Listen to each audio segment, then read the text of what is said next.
Today, we're going to get under the hood and tackle one of the most common, but also one of the most mysterious machines in our everyday lives, the car engine. I mean, it really does seem like magic, right?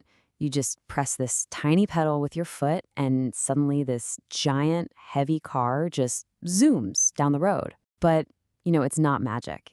It's actually a pretty brilliant piece of engineering, and we're going to break down exactly how it works. So, what is the secret behind that so-called magic pedal? Well, it all comes down to unleashing a really powerful force that's been hiding in plain sight.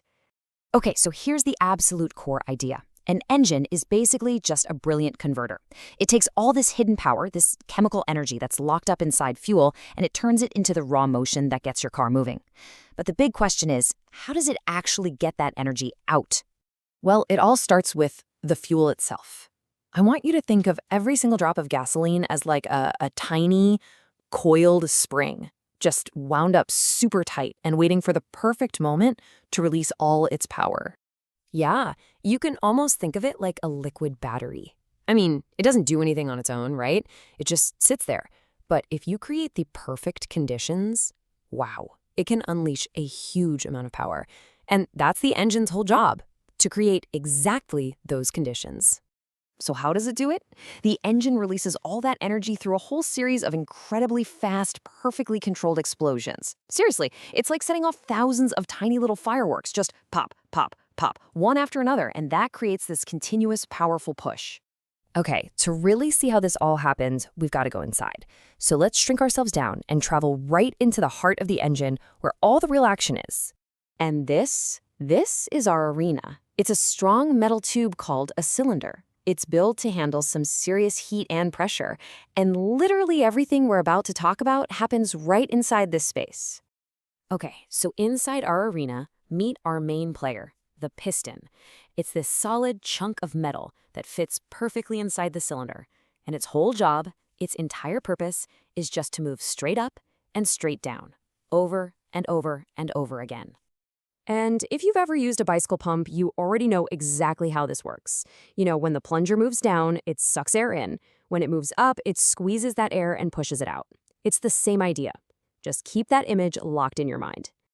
All right, there are a couple of other key players here. On top, you've got these two little doors called valves, and they're just there to let things in and out.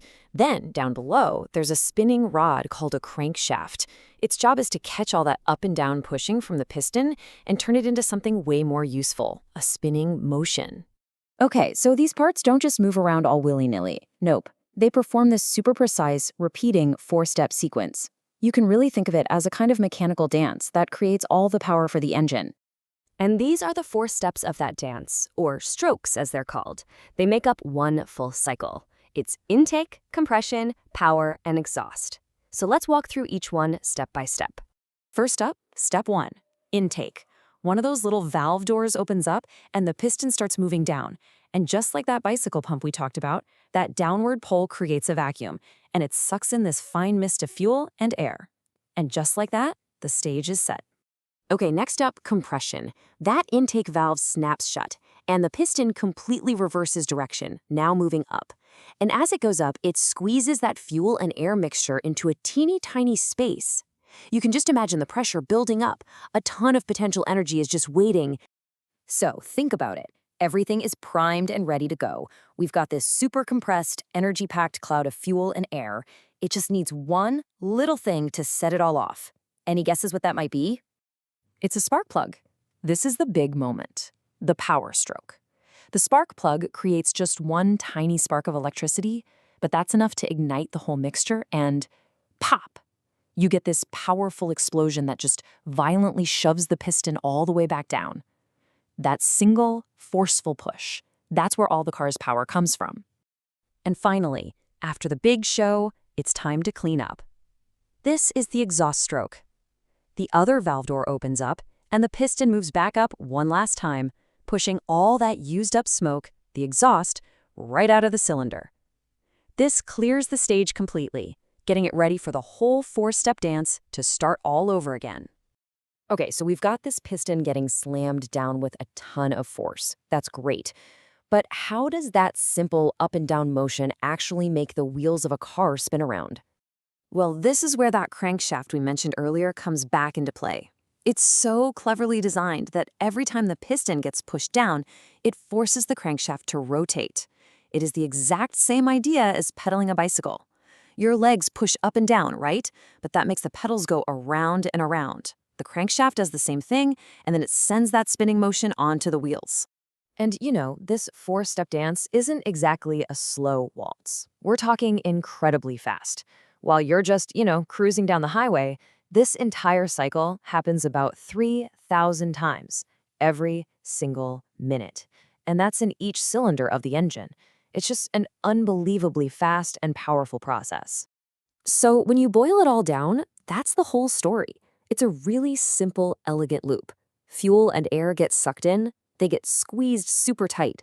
A spark makes that big pop, and then all the used up smoke goes out. That's pretty much it. Just an endless cycle of tiny explosions that power our world. It's just this incredible symphony of physics and engineering, and it's all happening right there under the hood. So seriously, the next time you're in a car and you press that gas pedal, just take a second to think about the thousands of tiny, controlled fireworks going off every single minute just to get you from here to there. It's pretty amazing, right? So what other everyday magic should we break down next?